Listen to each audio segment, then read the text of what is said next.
It all started with the discovery of the electron. The electron, as you remember, was discovered by Thomson, and the electron is such a thing that was initially detected using indirect methods. Indirect methods, this term here, as I've been told, is not quite appropriate, but I believe it is a perfectly applicable term. The essence of this term is that there was no direct observation of the electron. This alone indicates that from the very beginning, the electron was not a particle that was, so to speak, objectively and easily detected. In fact, the electron was only discovered because cathode rays behaved in a certain way in electric and magnetic fields. And by establishing certain patterns, conducting some measurements, Thomson concluded that beams of electrons, as he hypothesized at the time, deflect in a certain way at specific levels of radiation, while under certain influences this does not occur. That is, the stream of electrons passing through a rarefied gas in some cases deflects in a certain way, and this deflection allows the assumption that there are electrons present. And in general, the very idea of electrons, as far as we know, did not originate with Thomson due to this process. The very first experiments that were supposed to detect the electron, which are generally considered the originators of the electron's existence, actually discovered nothing at all. And the fact that we observed is indeed indirect measurements. And yes, indirect measurements are essentially the study of something unclear using something unclear. It's one thing when we can measure an apple using, for example, a caliper. This is a certain physical material object that we can touch, hold, and rotate in our hands, which has volume, has an obvious mass, and can literally be measured directly.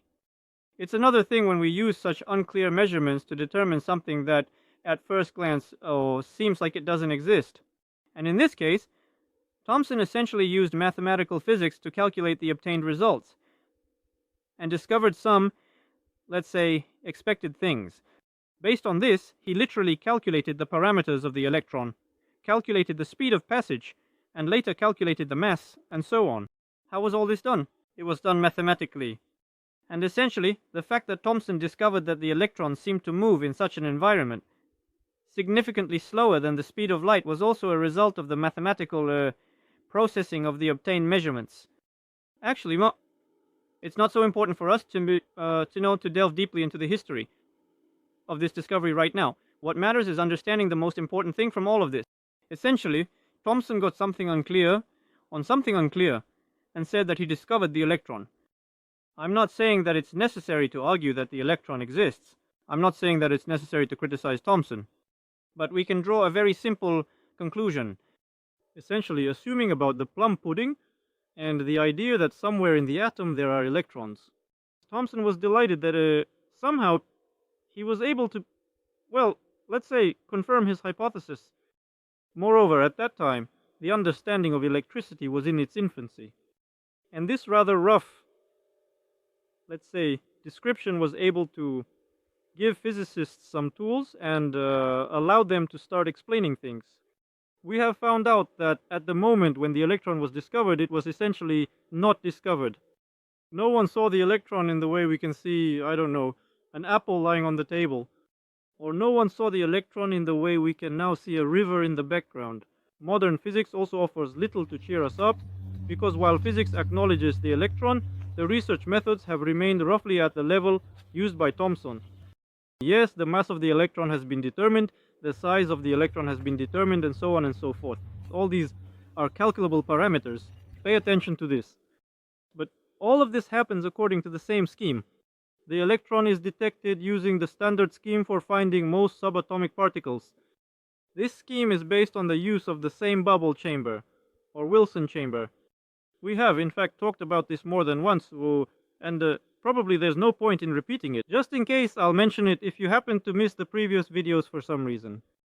The idea is simple. If a particle passes through a certain medium, it can leave a track. It's akin to a car driving down a road and leaving its mark. In this scheme, there is a certain medium through which energy possessing particles, as I mentioned, particles possessing energy pass, and in this medium a track from this particle remains. We remember that in the Lorentz force, when calculating this force that affects the particle from the electric field, there is a parameter such as the radius of curvature of the particle's trajectory. And in this track, we can detect the radius of curvature and measure it, and thus say, wow, the very particle we were looking for passed through here. In fact, the working scheme here is very reminiscent of the process used in the search for the Yeti. And there, the scheme is very simple. If we see tracks in the mud in the forest, or here on the riverbank, for example, we say, wow, there are big feet. Bigfoot was probably here. It all seems logical, kind of correct. And it seems that to some extent one can say that an electron, or the particle we were looking for, can be detected in this way, using a Wilson chamber. On one hand, it seems there are no hidden pitfalls here, and technically everything seems correct. It is indeed correct. But there remains a slight taste of uncertainty here. Naturally, talking about such search methods as detecting an electron in some simple microscope, or observing with the eyes, or observing with binoculars, observing, by any means is simply physically impossible. And it turns out that we literally only have the ability of the electron to deflect when an electric field is applied to it. We have a track recording the movement of electrons, but through a bubble chamber. We have calculated parameters that have emerged as a result of such indirect measurements. We have things like the speed of the electron, which seems to correspond to the speed of light if it's in a vacuum. We have the mass of the electron, the size of the electron, and such purely calculable parameters. But all of them may turn out to be not entirely objective. The electron has been established in physics as an indivisible particle. It is considered a lepton, one of the fundamental subatomic particles. It seems that it cannot be divided. However, the same logic of searching for the smallest particle is present here. And some works claim that under the certain very specific conditions, the electron can indeed split into other subparticles.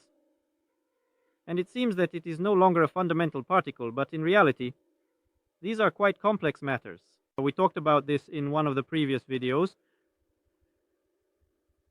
And there we concluded that in general it is probably most correct to say that the electron retains, so to speak, the status of a lepton, and it is more accurate to perceive the electron as an indivisible particle. The fact that the electron exists, whatever it may be, is confirmed by the vast number of devices we have and the numerous theories that are well supported by the foundation built on the concept of the electron's existence. We have a description of electric current, and we have descriptions of the processes related to it. We have various electronic devices, and there are descriptions of various Joule-Lenz laws. There are many different interesting things that tell us that this logic of the electron in theory should work. And the theory that is based on the concept of the existence of this particle would essentially not work if the theory about the electron were completely incorrect. If you remember, there used to be cathode array tubes. It's a rather incomprehensible construction, actually unpleasant and inconvenient to work with. And I don't envy those who were involved in, let's call it, the IT technologies of that time, because their eyes would get extremely tired from it. But the principle was simple. A photosensitive layer on the so-called screen was bombarded by electrons, which were deflected by the influence of an electromagnetic field. This entire construction operated strictly on the premise that electrons supposedly exist. And if we were to say that nothing exists at all, leaning towards this absolute nihilism, then the cathode ray tube shouldn't have worked. But the cathode ray tube works perfectly. And I think it will continue to work perfectly in the future.